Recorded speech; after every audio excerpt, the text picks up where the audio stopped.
Sorry, I was a couple minutes late here.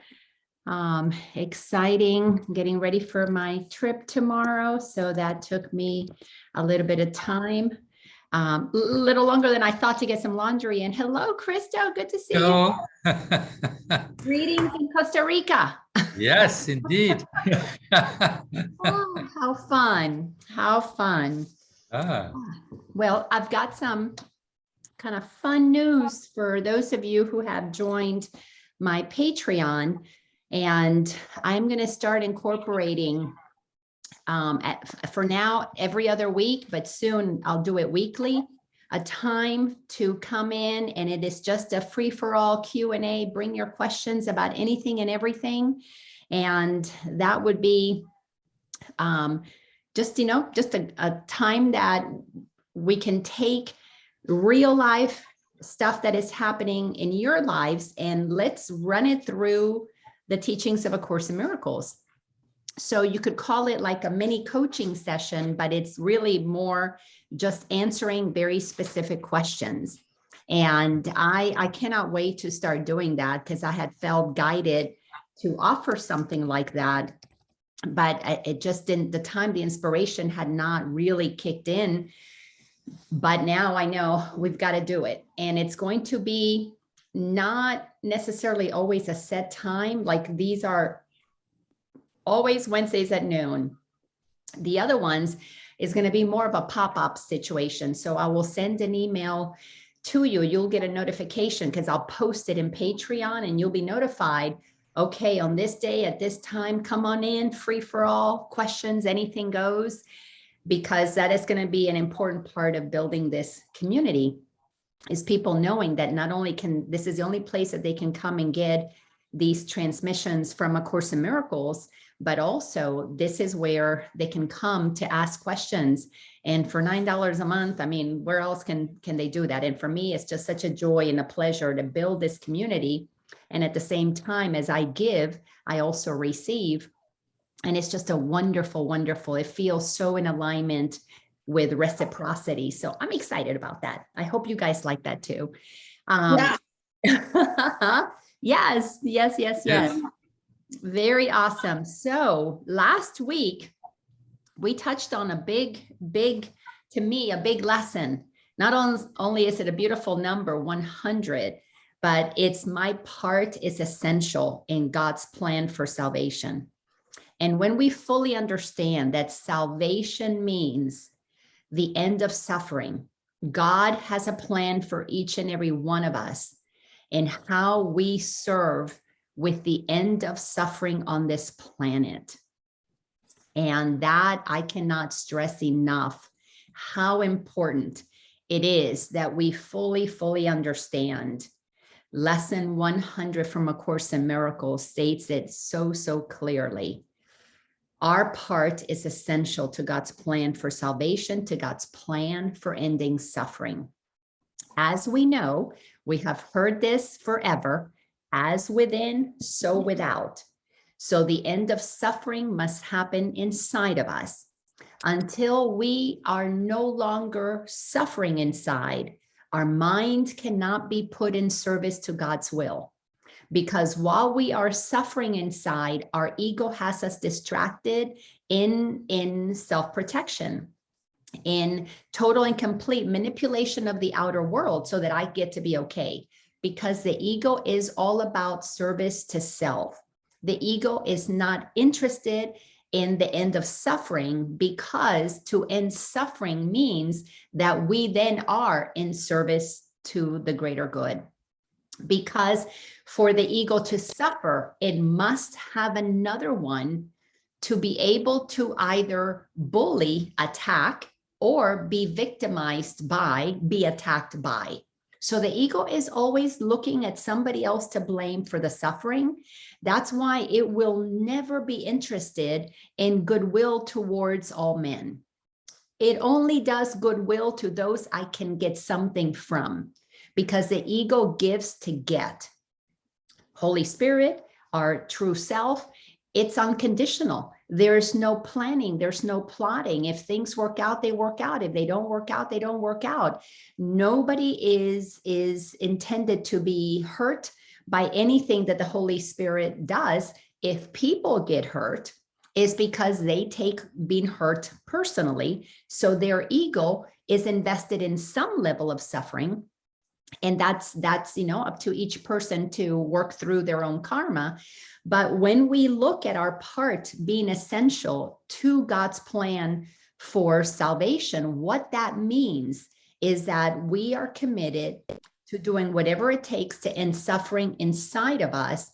And as some of you who are in my mastery class, not only this one in this year, but in the mastery classes of previous years, you know that it is all about ensuring that we practice not only trust in God, trust in the truth that has been true always, but honesty is a key component.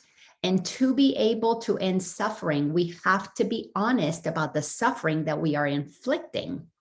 So when we take a very, very, I'm going to say, see, the word that is trying to come through is, well, it comes back to suffering, but honesty. We have to take a brutally, that's the word I was trying to come through, a brutally honest look at where are we contributing to suffering, ours or anybody else's. Because the more we ascend on this journey, the closer to that place of enlightenment, the frequency of enlightenment. When we know that we are one with all that is, whatever we are doing that inflicts suffering on another, we have to stop it. And we all will be led to observing that when we are ready. Nobody is going to be able to get there any sooner than they possibly can, because this is a process that moves at the speed of our own personal awakening. And there is, I don't remember the name of the singer that wrote this song. It might have been Karen Drucker, but I am not certain that it was her, but of that genre and that age group. But she wrote a line in a song that said that the speed of my, and I'm paraphrasing here, so this is not exact, but the gist of it, the speed of my healing is as fast as the slowest hurt part of me can go. So there are parts of us that can go really fast in healing some things that are not so traumatic. For me, it was relatively fast to move through some of my wounding because of the teachings of the Catholic Church. But it was not at all fast. Actually, it was probably the slowest part of me when I had to face my fear of death, my fear of my son's death. That took a while. That took me a very long time to be able to get to the place that I knew that we're all eternal and I no longer have fear of death. And that one was happening at the same time that I quickly was able to move through the suffering and the guilt and the shame that I carried from my Catholic upbringing. So the overall healing goes at the speed of our slowest aspect of wounding, meaning that some of us may think, oh yeah, I'm ready for enlightenment. I'm ready to make peace with all that is. I'm ready to not hurt anybody. But if we have something trailing that is calling for attention, and the way you find it, the irritation is the invitation. It's always going to be the thing that irritates us. Look, take an inventory. What has been a consistent issue in your life today? Don't go backwards. Today, what is something that is still gnawing at you? And then look at how many years has that been happening? Well, the one that is the longest, if you have an issue with a sister, and that's been going on for 4 years. If you have an issue with your best friend, and that's been going on, for 8 years. If you have an issue with money, and that's been going on for 20 years. Well, the one that's been going on for the longest, that money issue, what is the underlying cause of that? That is moving slowly in its healing. So look at what that is, because that is going to keep you from being able to get to the place that we all have to get to the place of enlightenment. And enlightenment, there is a range to it. We will stand in the light, but in enlightenment means that we have made the choice, the absolute final choice, to accept what we are. We are no longer just bucking against God's plan for salvation. We've decided, I'm going to be the love and the light that I am, period, no matter what. That's enlightenment. You are in acknowledging the light that you are, and you're going to share it. And then begins the process of extending it. And that can take a while before we feel comfortable extending it to everybody. But what keeps us from being able to extend it unconditionally to all beings is whatever that old thing is that is still dragging, that we've not been able to make peace with. So we have to, as we look forward to taking our rightful place in God's plan for salvation, end all suffering to ourselves and others, when we make that commitment, cannot help but see, where do we still have old suffering that is lagging, that is dragging, that the ego is using to hold us back. So it's like a weight that we maybe can't see, that's been thrown overboard from our hot air balloon, and we have ascended. Oh, it looks beautiful up here. But you can only go so far because there is a weight tethered to it, but you may not be looking at the weight because it's behind you, below you, because your face looking at the light. Well, this lesson gives us exactly what we need to do to be able to completely clean up all of the baggage that we still must look at in order to release ourselves to full ascension. So I know that we already went through the first 3 paragraphs last week, and they're in the Patreon. So please go back and look at it if you want to. And I highly recommend, this is one of those that I'm going to star as a really important key lesson that is worth looking at over and over and over again. But I am going to read the first 3 paragraphs really quickly, just so we're all on the same page, and then dive into paragraph number 4. So paragraph 1, just as God's son, daughter completes his father, mother, so your part in it completes your Father's plan.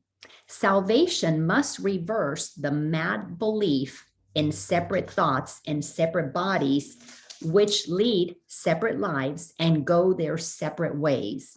One function shared by separate minds unites them in one purpose, for each one of them is equally essential to them all. That means once we decide that we are going to accept this one thing, if we all decide no more suffering, we want salvation. If we all decide no more divisiveness, we want unity. If we all decide no more fear, we want love. If we all decide no more greed, we want grace. We cannot help but put into motion our part in ensuring God's plan. And God's plan for us is way more magnificent than we've allowed ourselves to experience, because our mind, when it's run by the ego, it's focused on very little. The ego is satisfied with very, very little. And I'm not talking about material things. I'm talking very little joy, very little happiness, very little peace. And when the ego gets a little bit of that, once we experience a little bit of that, the ego makes certain that we kind of become okay with a little. God wants us to have it all. And when our mind has been freed from all suffering, we will have all freedom for experiencing pure happiness, whatever that is meant to be. But a mind that has been purified is not going to go out seeking for stuff, because a mind that is purified doesn't need stuff. A mind that's been purified wants to be in service to the greater good of all. And if stuff happens to show up on the path, wonderful. But it is not creating a list of the 100 things that I must have in order to feel that I have arrived. To the ego, the material is absolutely inconsequential, because the material is created through a mind that is at peace and still, and in a centered in abundance. So there's no lack whatsoever. Then what is material shows up simply to enhance the journey, but not to make us safe, to make us worthy, to make us important. None of that will matter at that point. The next paragraph says, God's will for you is perfect happiness. That's it. We must let go of the suffering to fulfill God's plan. And when we are not suffering, we are in happiness. That's it. It cannot be any other way. So that's where we're headed. Why should you choose to go against his will? Why would you want to choose to go against happiness? The part that he has saved for you to take in working out his plan is given you that you might be restored to what he wills, what God wills for us. This part is as essential to his plan as to your happiness. So in order for God's plan that we all connect as one and expand the kingdom of heaven, for that to happen, for the expansion of God's plan for us to happen, we must play our part in our personal plan. They go hand in hand. Why? Because we're one. God cannot be fully expressed if we are suppressed, because we are part of God. That's just the way it goes. Think of a body vessel. A body vessel cannot be 100% healed, whole, total in well-being if one of our cells is sick, if one of our organs is not working. We can't say that the body is optimal if one tiny little cell is lagging behind. God is not fully complete in its self-expression if one soul is blocked by ego. So this all goes hand in hand. We have to accept as within, so without. As I do my part, God's plan becomes fulfilled. That's how important each and every one of us is to the completion of all that is. Your joy, here we go. Sentence number 5 in paragraph 2. Your joy must be complete to let his plan be understood by those to whom he sends you. Joy. We know that in the Course in Miracles and the manual for teachers, the characteristics of one who operates as a master includes joy as one of those characteristics. Because until we enter into our joyful place consistently, we haven't stopped suffering consistently. So one who is joyful is no longer in suffering, no longer feeling victimized or bullying anybody. One who is in joy is enjoying the incarnation because it is clear about who it is, what it is, and what its purpose is. So the more joyful we are, the more enlightened we are. So as we ascend into the light and find more and more things to enjoy, which means enjoy it all. Enjoy the craziness that's happening in the world. Enjoy the breaking down of the systems. Enjoy that it is happening because it is the releasing of the density that many of us couldn't see. In that hot air balloon called life, we couldn't see so many of the weights that were deliberately placed by the ego to hold humanity in bondage. We see that we're not on the ground. We see maybe the clouds, but we're not supposed to stop our ascension. Our ascension is supposed to be unlimited forevermore. But because we see, oh, we're above the clouds, that's enough. We don't see that we're tethered so many miles to the ground and we're not going to go anywhere. But just because we're above the clouds does not mean we're free. We're freer than where we were below the clouds, but we're not totally free. If you are enjoying what is and you're no longer getting activated, getting irritated, you are able to respond to everything appropriately with discernment. God, what would you have me do? And in total, complete communication, so you are fully guided by the Holy Spirit within. When we are in that level of alignment with God, we are absolutely able to enjoy what's happening because we know it's all made up. It's all made up because it's all pure energy that our imagination has brought into manifestation. That's it. That's it. There is nothing that is happening that wasn't because we desire to experience it. The more you heal your personal stuff, the less you take it personal, the more you are understanding the whole picture. And as we come closer to the whole picture, well, of course, you're going to enjoy it. You're going to see it more clearly. You're going to see the insanity for what it is. People who are listening to their ego instead of God. And you'll see the shift would be so simple. Stop listening to the ego. Some of you in the mastery class, we just read this. Stop. It's a full sentence. Stop. Period. Nothing else. Stop letting the ego run the show and allow God's plan to be activated inside of us so that we are in alignment to that plan through our ability to know this is all made up. It's all in consciousness. We're all in the mind of God.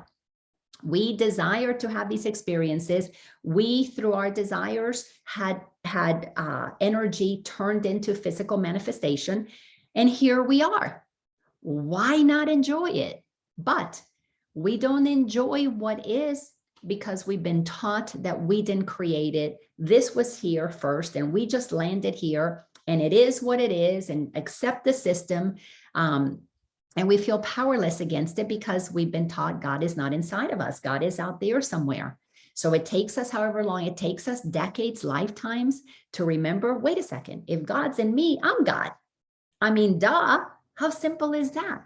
Truth is so simple. If God is in me, what me is what God is. So in that, I and the Father, Mother, God are one, we begin to reclaim our power.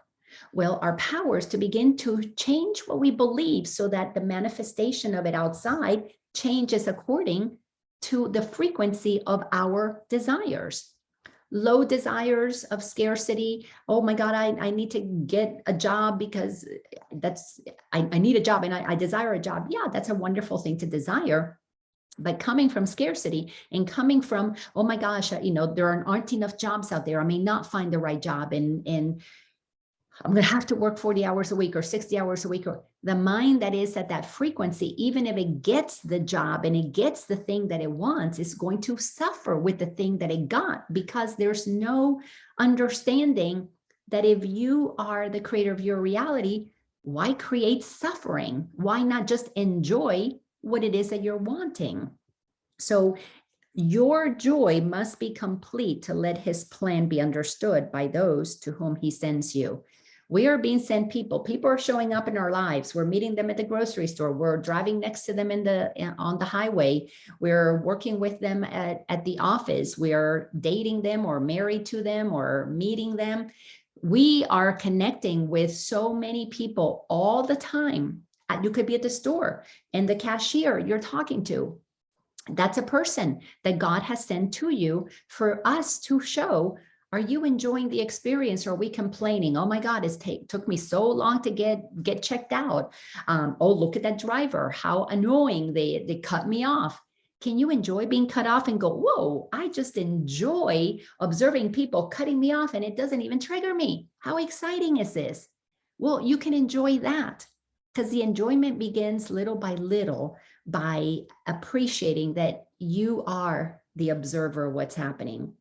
And then you begin to see the insanity of it, and then it turns into a comedy. Ultimately, this is a divine comedy. It's actually pretty funny that we've made such a big fucking hairy deal out of energy that is coagulating for the purpose of giving us an experience, but none of it is actually solid. It's pretty funny. To me, it is. So you can tell I'm enjoying all of this. Sentence number 6 says, they will see their function in their shining face and hear God calling to them in your happy laugh. When people can see us enjoying ourselves and happy and laughing about what's happening, oh my gosh, now God is able to, through us, expressing all this light and love, have others look at us and go, how can that person be so happy? Don't they see that we're in the middle of a recession? So are we posting about, oh my God, the gas price is so high? Or are we enjoying, wow, this is what it's like to have high gas prices? Can we be in a state of going, I don't know what anything is for, but this is happening. It must be happening because at some level we wanted it. So what is this here to teach us? Can we enjoy what is, or are we complaining about it? If we're complaining, we're in suffering, and we're enjoying it, we're participating in God's plan for salvation. And it starts with us because the joy in us is seen by those who are wigging out. And when they are in total despair and we are in joy, guess what's going to happen? They're going to say, like in that movie, when Harry met Sally, I want what she's having. I want what he's having, because we will feel in our bones that there's joy missing in us when we see it in another that is sincerely just moving about their day, enjoying life. That's what everybody ultimately wants. Happiness. We're here to pursue happiness because that is the one purpose God gave us. According to the Course in Miracles, we have one purpose, and that purpose is to be happy. If we're not happy and enjoying life, is because we are listening to the ego and activating suffering. One who is no longer suffering and is happy and joyful is exactly what everybody else is going to be magnetized to. Exciting times, exciting times. Paragraph 3 says that you are indeed essential to God's plan. Without your joy, his joy is not complete. With one cell that is not operating optimally, it can infect the rest of the cells. One rotten apple can mess up the whole barrel. So one of us not joyful is a little dark spot inside of consciousness, because one is blocking their purpose in the plan. One is blocking their joy, and the block is only by the beliefs that we're holding.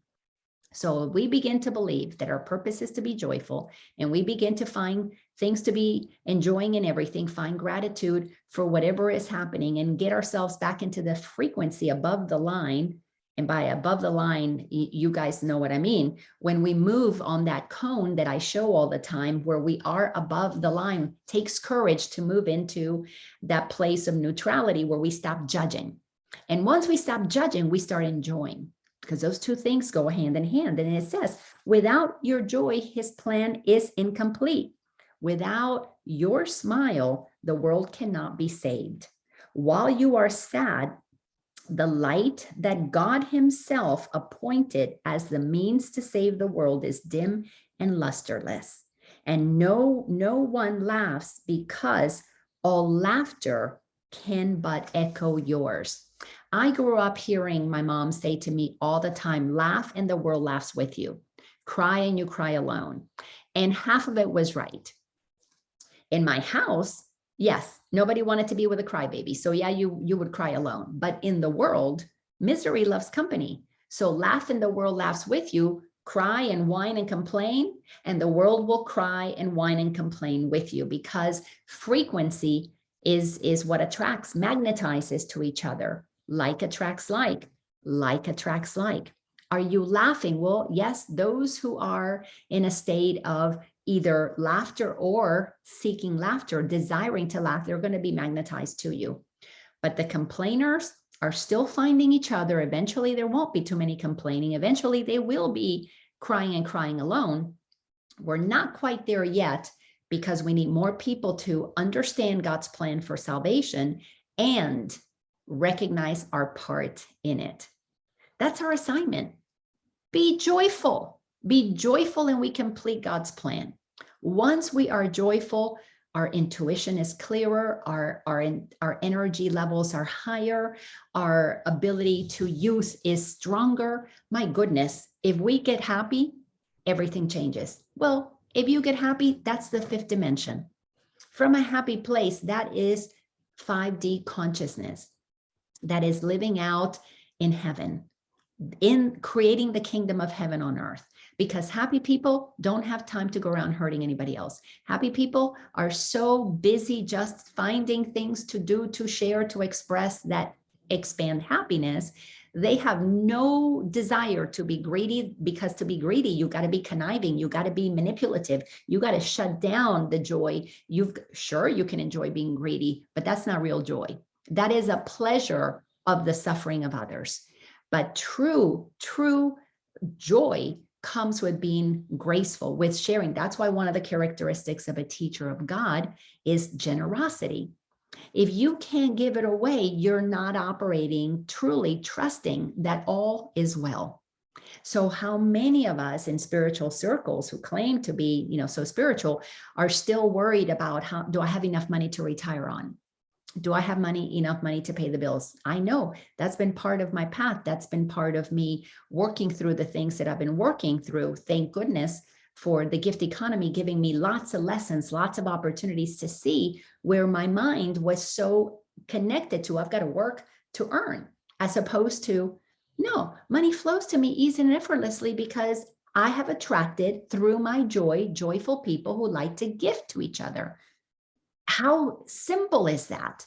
But the mind has to be open to that. If the mind is closed to, I have to earn it to achieve it, then lots of other opportunities can come to us. If it's only through this means and not that means, we don't trust that God can open any door for anything that we desire, because God and I are one. If I desire it, there has to be a way for it to manifest, because it's my desire that sends into manifestation that which I want to experience. And until we are enjoying all that we're experiencing that we don't like and just enjoy the show, your mind cannot settle down enough to begin to be clear about what do you desire, so that then can begin to become our reality.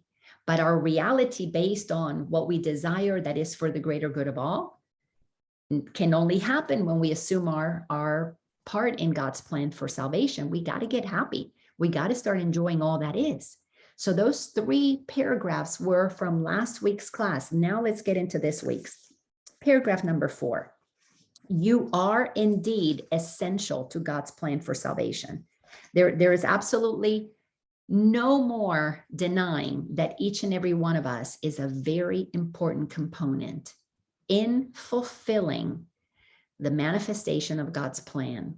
We matter so much, because as the Course tells us over and over and over again, God has one child and you and I are it. So how can each and every one of us be the one child of God?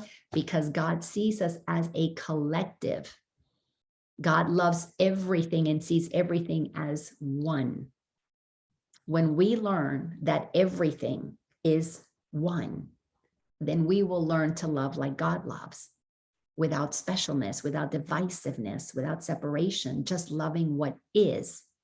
And what is the one that is in front of you in that moment. So very important for us to move to that place. Sentence number 2, just as your light increases every light that shines in heaven, so your joy on earth calls to all minds to let sorrows go and take their place beside you in God's plan. God's messengers are joyous, and their joy heals sorrow and despair. They are proof. Our joy is proof that God wills perfect happiness for all who will accept their Father's gifts as theirs. So God gifted me with life, liberty, pursuit of happiness, made us all equal, which is one of the reasons you guys know I love understanding the Declaration of Independence and being clear that that was channeled. That was a transmission that was given to us for our country to grow into it. We couldn't grow into it at that time because we had parts of us that were unhealed that were dragging the ability to make that a manifestation. 250 years later, a little bit more than that, we have enough of us who have healed, and we are now pulling forward those who are still unhealed. We're pulling them forward, magnetizing them with our joy so that they will look at what is unhealed in them, so that they will come forward and meet us in the place, if they're ready, meet us in the place where we can all enjoy ourselves. Then the actual manifestation of the vision, the desire that our founding fathers will be realized. This is why we have to learn patience. Just because we have a desire and a vision of what it can be, we need to allow everything to come into maturity, into full manifestation of accepting their role in that manifestation. And we can't make anybody accept that we are equal while our minds are being divided by race or religion or gender or sexual orientation or political party. If our mind is divided, we can't move into accepting that we are equal. And if we don't accept that we're equal, we don't understand eternal life. Well, we're equal because we're energy. If we're energy, it doesn't die. It's never born. It just transforms. So every transformation of our energy is called an incarnation. So that's why we are eternal life. Life, then liberty. What is liberty? Liberty is free will to do as we choose, block ourselves or expand ourselves, suffer or be happy, be joyful or be grumpy. We have the ability to choose because we have liberty. And happiness, to pursue happiness. Well, if you know you're eternal, you have no fears. If you know you have choice, why would you choose to be, to suffer? Happiness is going to be the natural result of it. And because you know you're equal, it's always for the greater good of all. There can be no selfishness in that clarity of who we are, because that's how God created us and our part in God's plan. When those things come together, and they come together only in one who has accepted their part. I and I alone am in charge of my mind. I and I alone get to pick and choose what I believe. And if I believe truth, well, I will experience the knowingness and the joy of knowing I'm equal, knowing I'm eternal, knowing I have free choice, and knowing that I am happy. Those kinds of beings don't spend their time creating laws and rules and regulations to control anybody else.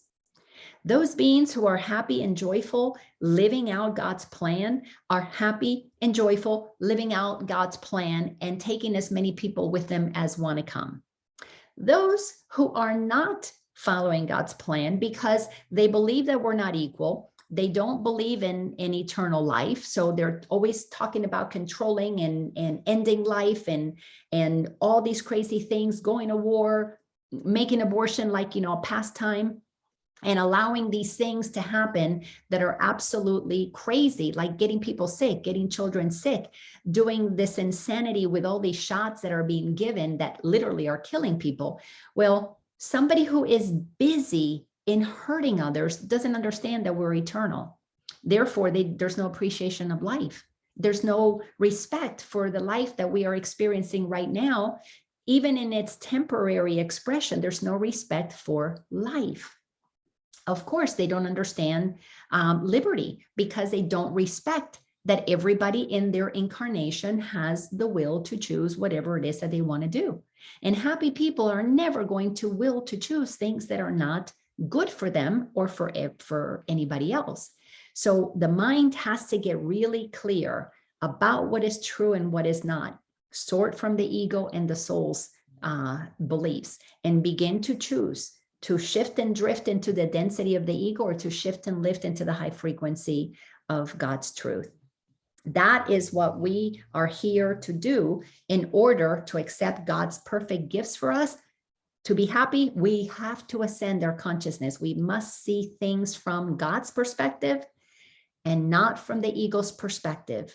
And if you want to see the ego perspective, all you need go to is look at who is worshiping money. When money is our source of happiness, our source of safety, our source of power, we are totally, completely in our ego. When money can make us upset because there's not enough of it, that's ego. You need to have one who wants more than others and one who feels, oh my God, I'll do anything to have a little bit. Those two match. Those two frequencies come and find each other. They magnetize themselves to each other. The ones who need to be saved and the ones who want to charge you to save you. It's crazy. But this is what the world is all about when the ego runs it. That's why I'm inviting you, enjoy the show. The insanity is so obvious right now. The double standards are making it super easy to see where the ego is active, because those who say, do as I do, not as, do as I say, not as I do, are now being exposed so easily so that we can really begin to see who listens to the ego and who listens to God. Those who listen to God are co-creating a happy dream. They absolutely are. none of the stuff that's happening in the world makes me suffer. I wouldn't let it. I have free choice. I won't let that happen to me. I manage my frequency and I like it when it's high. So, because that's part of my joy. So we have an opportunity with this lesson to really fully understand how powerful we are. The next paragraph, paragraph 5 says, we will not let ourselves be sad today. You know, through all my years of coaching, 17, I guess now, 16, 17, I lose track. People love to tell me to justify. I was one of these people. Oh my gosh, I'm so sad. I've got to be in my sadness and feel my sadness, and sadness is real. And as long as I'm a human, there's going to be sadness. As long as we're humans, there's going to be fear. Well, let me tell you what. That's your ego talking. Sadness is a block to the truth of who we are. Now, I'm not saying to not experience it. That would be to bypass it, to do a spiritual bypass. I'm too spiritual to not be sad. I did that too. And it didn't work. Being sad and claiming sadness as my reality and denying sadness as happening, those two are the ego's way, ego's trickery, period. We have to feel it to heal it. So when we are listening to the truth that the Course in Miracles is teaching us, it's for those who are up here. Jesus is telling us where he's at.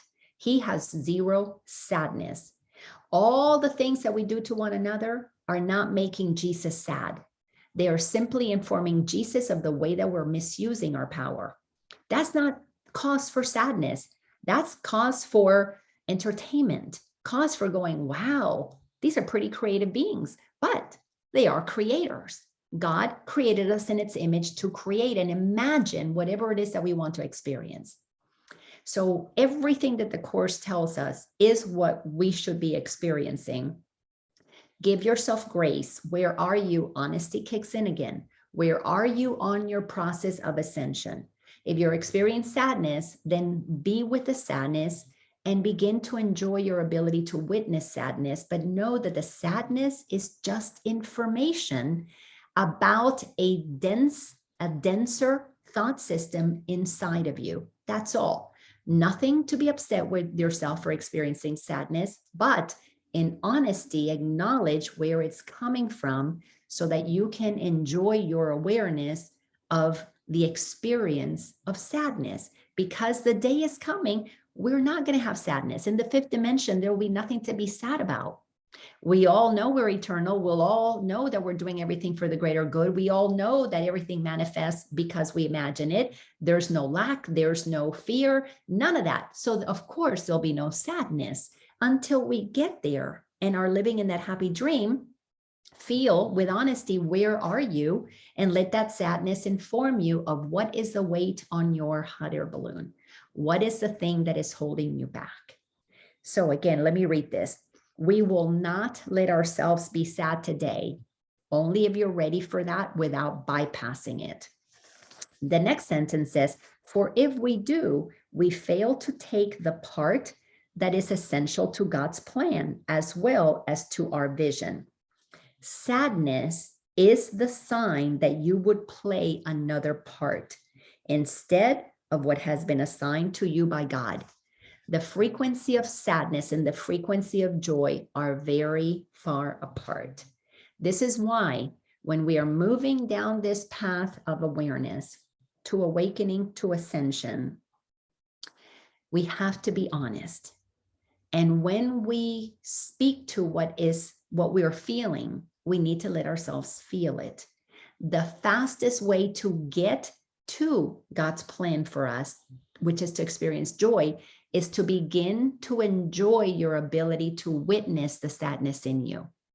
If you can enjoy that you have the awareness to see sadness and know that it's not you, but it's in you, you are now further removed from the ego having power over you.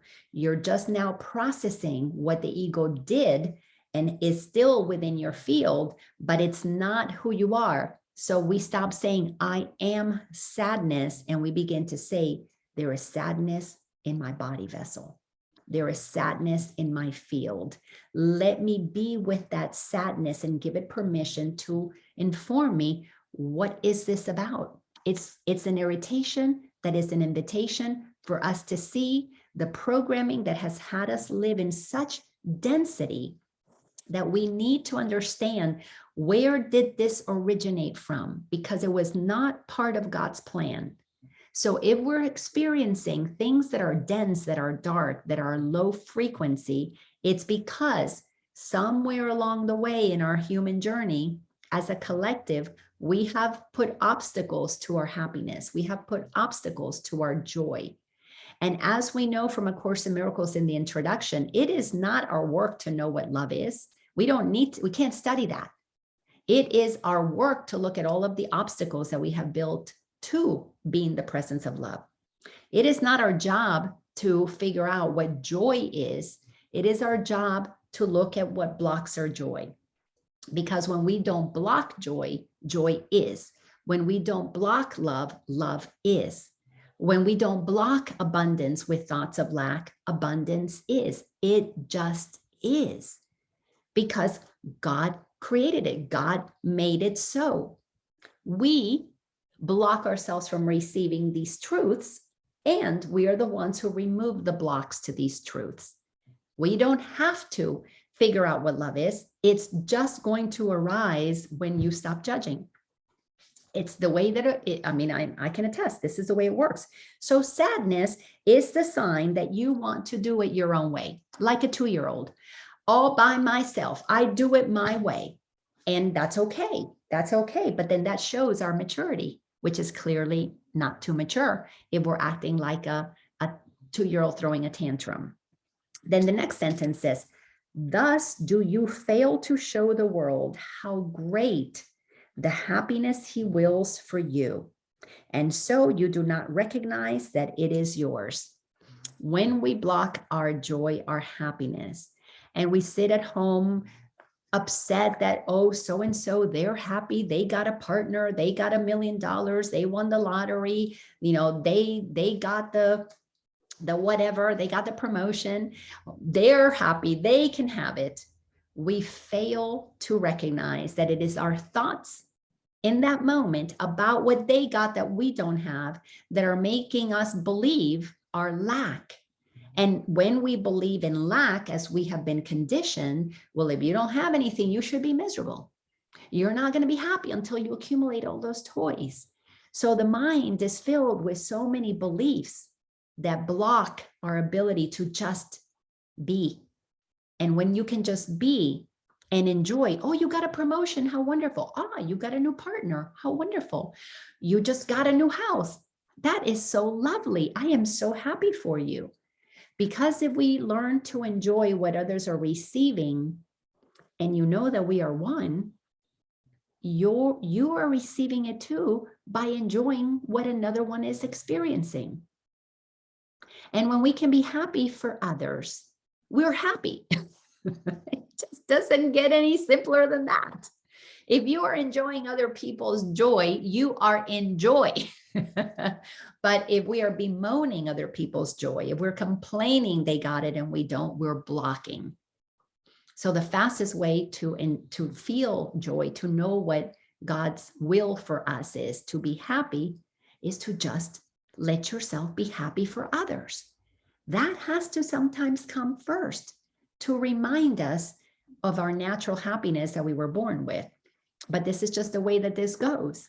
So feel it for others, and as within, so without. As within, if I have happiness for you, guess what? I am happy. Even if it's for you, you cannot be happy for another if you're not the one feeling that. The next paragraph says, paragraph 6 says, today we will attempt to understand joy is our function here. Of course, this is a lesson, so this has a little bit of a practice. So today we will attempt to understand joy is our function here.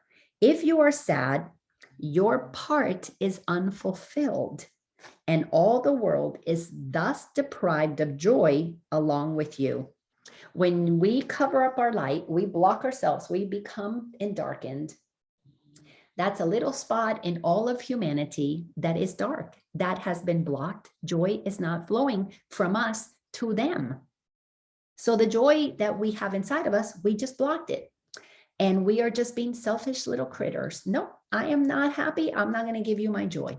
So we have to understand that by giving it, we feel it. And when we extend it, other people get happier. And when everybody's happy, there's only peace on earth, because then all of us are experiencing the very happiness and the very joy that God put in all of us to share. And that's where abundance comes from. It's from sharing what is inside of us. But we are so selfishly trained. No, you made me mad. I'm going to block sending you, being happy for you. You don't want to be married to me. Well, I'm not going to like you, so I'm going to be mad at you. Who's suffering? They go on to meet somebody else and be happily ever, and you're suffering because you made me mad. You don't deserve my happiness. We don't keep people from being happy. We make ourselves unhappy and then blame other people. It's so crazy. Hey, I was crazy like that too.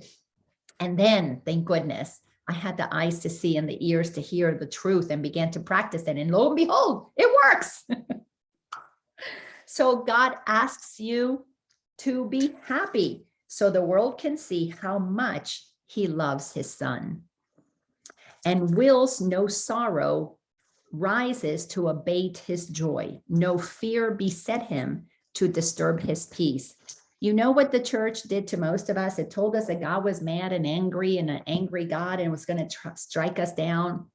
The church knew all along that if it told us that God was upset with us, mad or angry, that we would not want to get to know God. We wouldn't want to get anywhere near God. We wouldn't want to know the truth the truth about God, because then that reveals the truth about us. Then we wouldn't listen to all these crazy religious people who gave us all this dogma that has made the world so confused and so absolutely crazy, because we are not operating inside of truth. We have inverted the truth and we are operating backwards, hating God, fearing God. Well, if we fear God, we fear ourselves. Why? Because I and the Father are one. If God is in me, I am God. There can be no way to pull those two apart, because God is the energy I'm made of, and every bit of me is not solid, it's energy. And if God is that energy, then I am the energy of God expressing in this personalized, individualized aspect. You can't take that apart. It is all one. So get happy. And when you're happy, the whole world will then see God manifesting truly. So we must be the example of God really is, because the only way to end the dogma and the religion of lies is to actually be the embodiment of truth. And when we embody what God is, then everybody's going to want to know God. And what's going to happen when everybody knows God truly and begins to study teachings like A Course in Miracles? Well, they will begin to learn that they too can have a choice. They too can be happy. And then they can ask, well, why am I not happy? They'll find all their indoctrination. They'll trace it back and find their trauma, heal their trauma. And before you know it, the whole world is going to be laughing with us. And yes, laughing, the world laughs with you. Because then we will all know the truth. This is all made up and it's a freaking divine comedy. And then we will all laugh together. And once we have a good laugh about the insanity that we all created, co-created, then we will say, okay, enough of that. That was fun while it lasted. It's boring now. What do we want to co-create now? And then all minds will come together to co-create for the greater good of all. Because why would you want to keep playing scarcity? Because you have to condense yourself. You have to darken yourself. You got to block your light. Once you find that you're in charge of your light, you've got your hand on the dimmer, and it's called your thought system. And once you dim up and shift and lift to higher frequency, you will not dim yourself down to suffering. It's just not, sane people don't do that. Crazy people do. I was crazy. You were crazy at times, and now you're not crazy. So we are sane together. And as sane together, we know the truth, and we want to show how happy we are that we found the truth, and we're enjoying knowing the truth, enjoy living by truth, and we're enjoying the rest of the world in its insanity. So here it tells us really simply, God wants us to be happy. If you're not happy, it's by choice. Nobody's doing it to you. You're just choosing to block your happiness. So you are God's messenger today. You bring his happiness to all you look upon, his peace to everyone who looks on you and sees his message in your happy face.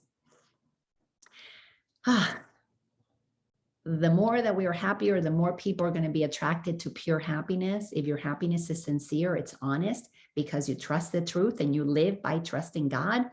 Oh my gosh, that's what the world is looking for now. You know, really the new currency, I'm going to say the new wealth is joy. If you really want to see who is absolutely wealthy beyond measure, look for the happy people, look for the joyful people. Not that having some money is not fun, absolutely, but it is not the source of our happiness. It is a manifestation for us to play with. And when we are in the fifth dimension, we don't need money. What would you need money for? Your mind's going to create what you want instantaneously. You don't need money. We use money now because we operate in time. And we have been told that it takes 40 hours to make a little bit of money to go and pay for the things that you need to pay for. And then you run out of money and you got to go work another 40 hours to get it. But when our mind's not clogged with all that nonsense, it's going to be instant manifestation. We're moving to the days that if you want a beautiful meal, you're just going to land in the place of people who love to create beautiful meals. And then you'll receive that and you will give of your presence and their joy in creating that. And they will connect because they will manifest the people who grow those beautiful products, and they will go and get them and they will go and enter into that exchange because it's so fun. And nobody will experience lack because we're making it all up. How can you experience lack if your mind makes it up? It's just a matter of be clear with your imagination so that it can show in your experience. Absolutely amazing. So we will prepare ourselves for this today. We will prepare ourselves for this today in our 5-minute practice periods by feeling happiness arise in us according to our Father's will for us. Begin the exercises with the thought today's idea contains. The idea, my part is essential in God's plan for salvation. Then realize your part is to be happy. Only this is asked of you or anyone who wants to take his place among God's messengers. You want to be a messenger of God's true message? Be like Jesus. Just be happy. All right, you're going to crucify me. You're going to put nails through my hand. I'm eternal. This is not going to kill me. This is just going to end this incarnation.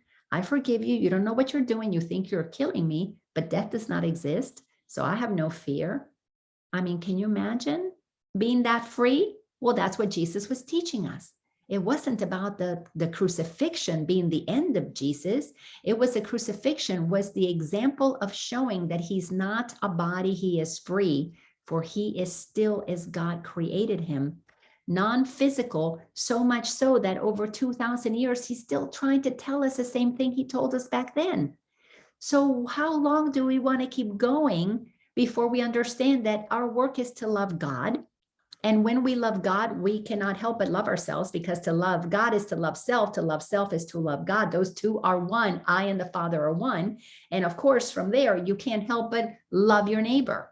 They go hand in hand. And the only reason we don't live that way 2,000 years later is because organized religion has told us so many things that are not true. And then governments and banking systems and medical systems and education systems, they all contributed to play their part in creating more and more obstacles to our awareness of the truth of who we are. That's enough to enjoy. Enjoy knowing that you now know what happened. If you can enjoy knowing what blocked us from knowing the truth of who we are, now you know the process to unblock yourself. So simple, so simple. So think what this means to be a messenger of God. You have indeed been wrong in your belief that sacrifice is asked. You but receive according to God's plan and never lose or sacrifice or die. You see, in this incarnation, it looks like we sacrificed. Oh my God, I lost my house. I lost my child. I lost my limb. I lost. Sacrifice, sacrifice, sacrifice. But it's just a role that we're playing in an eternal life. So can you enjoy the role We're all actors and actresses on the divine comedy stage that is the universe. Can you enjoy that it's just a role? If you can enjoy that it's just a role, you're not attached to it. And if you're not attached, you're free. If you're free, that's it. It doesn't get any better than that. Then what do you want to do instead? What role do you want to play instead?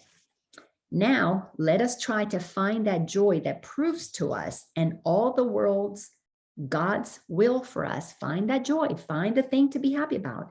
It is your function that you find it here and that you find it now. This is the urgency upon us right now. At this time in creation, it is our function to find our joy and find it now. Why delay the truth? Why delay our plan in God's, or our part in God's plan for salvation? Why delay being happy? So when you hear presidents, governors, health officials saying, I mandate you to do blah, blah, blah, just laugh and go, you can't mandate me to do anything. I'm free.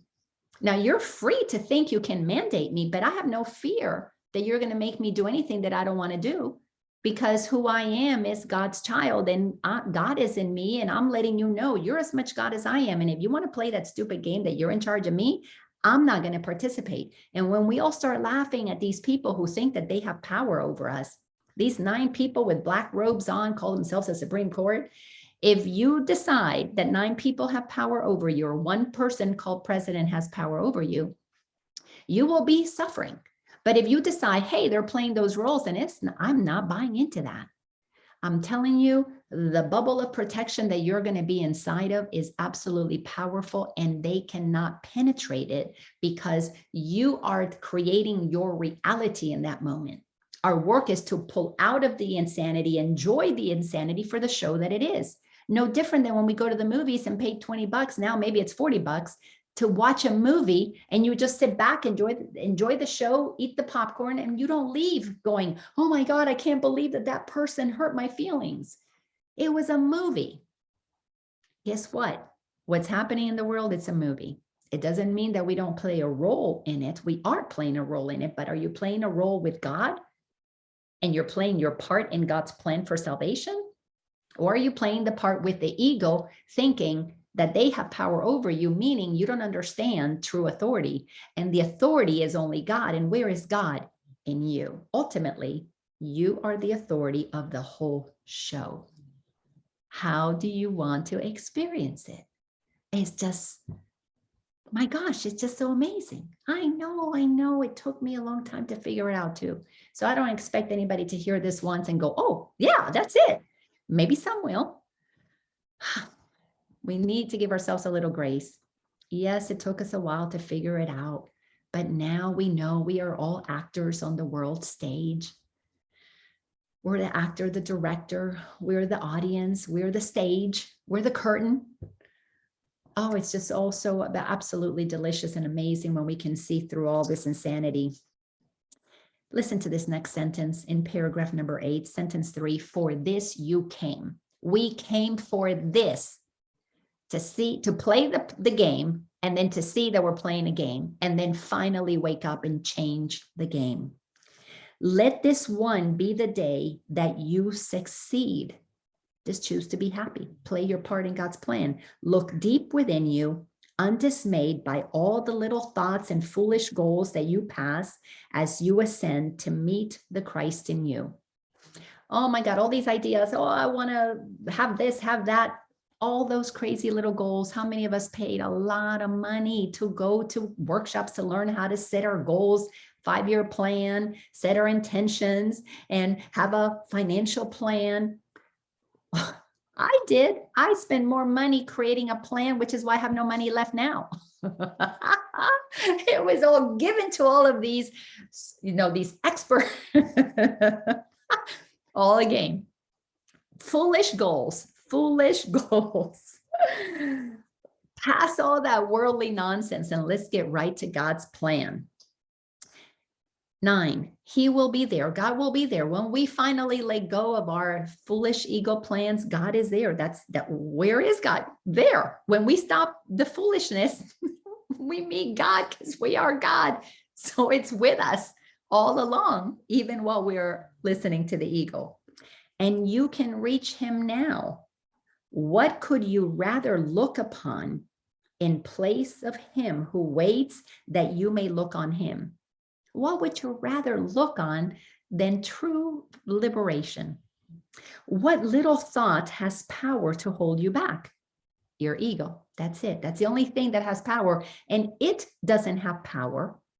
We give it power to block us from using our power to acknowledge that we and the Father are one. And God's plan is our own plan to stop suffering and start enjoying life. This is just amazing. What foolish goal can keep you from success when he who calls to you is God himself? If you desire freedom, it's God in you calling you to freedom. Why are we blocking it? Why are we putting the obstacles in our way by thinking thoughts that are made up when we can just as easily think the truth and let ourselves experience that now? So if you're not feeling God in you, it's because you don't want to. If you want to feel God in you, stop blocking that from being your reality. It's just that freaking simple. Oh my God. This is just so simple. Last paragraph, paragraph 10. He will be there. You know why God's going to be there? Because God's you. And wherever you go, there God is. Always has been. From the beginning to now to forevermore. You are essential to his plan. You are his messenger today. Why are we God's messengers? Because God is us playing the role of messenger. And you must find what he would have you give. If God wants us to give love, we must find the love, because the love is what we are and we are here to give it. It does not get any simpler than that. We are the bringers of love and light. If we're not extending it, we're not following God's plan, which is our plan, because we are God, and God planned for us to have the experience of not remembering that we are God, so that we can practice experiencing what it's like to not be God, so that we can get it, that we don't want to keep blocking God. And what we want more than anything is just to be God and give that love that we have, just let it flow. Do not forget the idea for today between your hourly practice periods. It is yourself who calls to you today. Our holy higher self is calling us to finally get this lesson. Get in line with God's plan, which is our plan, and it's all one. And it is him you answer. Every time you tell yourself you are essential to God's plan for the salvation of the world. Do you remember not too long ago, we were being told about this essential worker and that essential worker and that essential worker. And we were told that all these people that were special and essential for this whole pandemic that God acted out. Well, guess what? We are the essential workers in God's plan to not believe in the nonsense that these other people are essential, when in truth, we're all essential, but only when we do what is true about what we are. And to be essential is to allow the truth of who we are. Essential means we ascend and express the truth of who we are. We are essential messengers of love and light, because we are the light of the world. And God's plan is that we experience life, liberty, and happiness. We're all equal. Everybody can do this. Are you willing to accept your role in the plan? If you are, stop the suffering. Stop the ego's insanity. Stop blocking what you are, that if you're not what you are, you will never experience peace, because it is in extending your love and your light that peace arises. Because peace is the state of being you. All right. What did you guys think about this beautiful transmission? My goodness, I cannot wait to hear this one back, because I know it was so beautiful. I want to take in every single freaking word, and just, I'm going to listen to this with just my eyes closed and hear this message, because I have to hear it too. That's why it comes through me, because it's note to self. So please unmute yourselves if you want to share your thoughts. Hello, Christo. Hello. Well, that's so many awesome pearls of wisdom there that can't just connect with all of them. There's so many of them. But when you said we do it all by myself, what came to my mind was that awesome melody song, all by myself, don't want to be. I'm to get hold of those lyrics and just adjust them a little bit, because you don't want to be, just open yourself up to what you've just been talking about, because we're never alone. We are never alone, even if you are physically alone. You don't do it yourself, unless you want to. Your ego tries to convince you need someone to help you complete your whatever. So that was the one aspect that I was resonating with on one level, and then the other, when you said how, I can't remember the exact words, but the degree with which we heal, the speed with which we heal and are happy, is dependent on that part that we're trying to, how deep we try, how long it's going to take us to mend that part that's holding us back. Can't remember those exact words, but that is so profoundly accurate with many things that I can possibly think of, that I can even think of in business, and that some things are not resolved because there's some concerns that one's still holding on to. Just, and just focus on resolving those concerns, and then your happiness will extend so much further, So yeah, no, I just loved it. Those are the two things that jumped out at me, plus a few others that I just can't remember right at this moment. Well, I'm so glad that you shared. Thank you so much, Dondra. I am so glad that you love this message. So it's good to hear from you. Well, Kat, did you have something to share? Yes. Boy, this connected so incredibly with with an experience I had basically yesterday and last night. And I found myself allowing myself to suffer. And I was so involved in the issue, which is just an issue with my HVAC.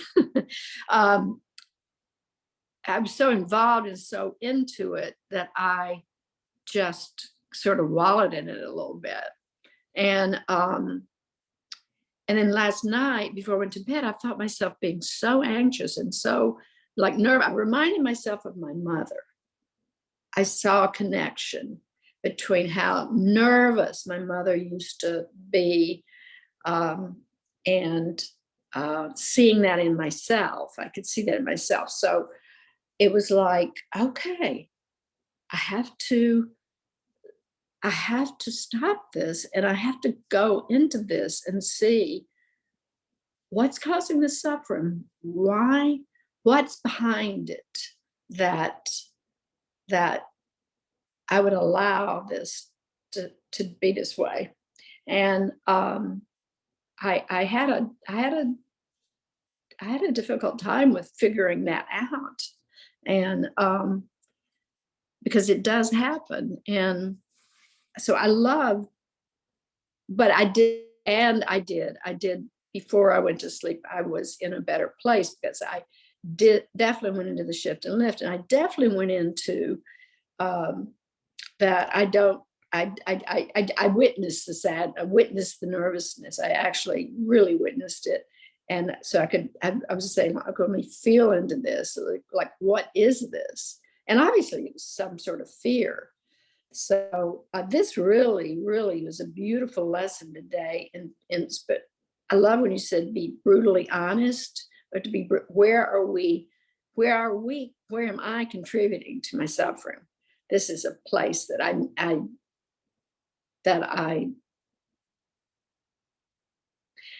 know enough to go to, that I know I need to do this. So today, this message about being happy and being that's such an important part of God's plan for us. That's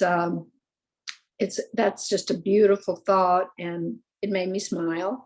And so that's my intention for today and every day. Right now, I'm dealing with the now moment, and so right now I am happy. I'm at peace. I am happy, and but this lesson is like that where you said, "I will not be sad today."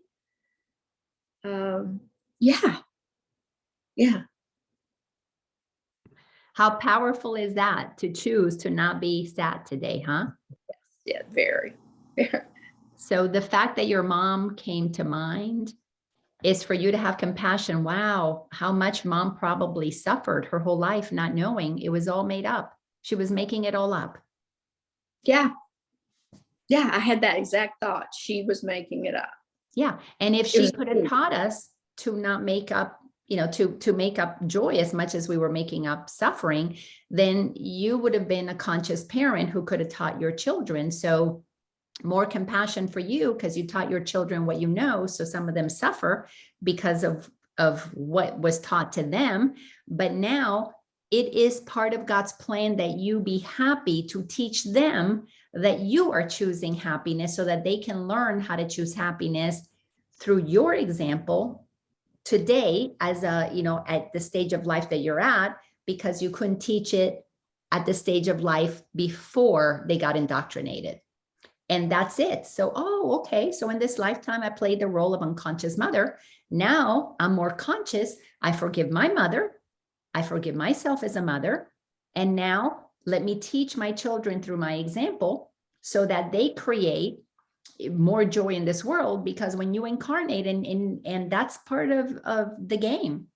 If you incarnate, you want to incarnate to a world with people who are happy. Well, how are they going to learn to be happy if you don't teach them to be happy?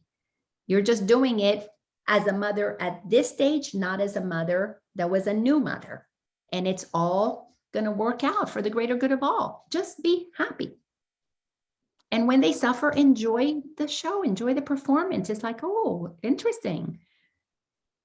They're doing what they're doing because it's all they know how to do. Yeah. So thank you for delving into this, and as you have. I really appreciate it. Well, this is one of those messages. I may have to share pieces of this out there so people will see what's possible when they come and join us here and get these. I'm calling them transmissions because this stuff takes over. I know there's no planning. I just come and read and allow the flow of whatever's going to flow through me. And it's amazing. It's amazing the depths of what's coming. But I heard very clearly it had to be in a group, because people have to put a little skin in the game into wanting to have this information, and not just, however, any other way that it was. So you got to be deliberate about wanting truth. And I'm so grateful to you guys for wanting it and allowing me to be the vessel to bring it to us, because I receive it this way also. So thank you all so much. I love you all. And I'll let you know the first date when we'll have just an open Q&A, anything goes. We'll get that going soon. Thank you. Sounds wonderful. Love you all. So much. Lots of love to all and sundry. Mwah. Mwah. Thank you. Love you. Bye-bye. Love you too, Miss Sandra. Bye. Bye. Bye. Bye.